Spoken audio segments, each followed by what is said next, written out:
হযরতে জিবরাইলকে ডাকিয়া বললেন, ও জিবরাইল, আর দেরি নয়, তাড়াতাড়ি চলে যাও।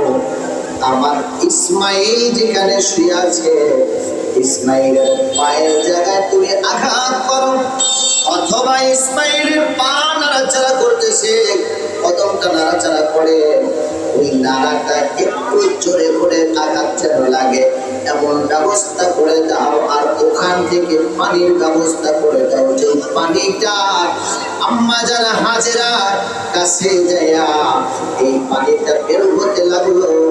আর চতুর্দিক দিয়ে বালু বা পাথর দিয়ে পাক দিতে লাগলেন, কিন্তু পানি পাক মানে না, চতুর্দিকে সরায় করতে লাগলেন। আম্মা জান বলতে লাগলেন, থাম থাম, অর্থাৎ বাংলা ভাষা বলো থাম, আর আরবিতে বলা হয় জাম জাম। ওখান থেকে জমজম খুব তৈরি হয়ে গেল।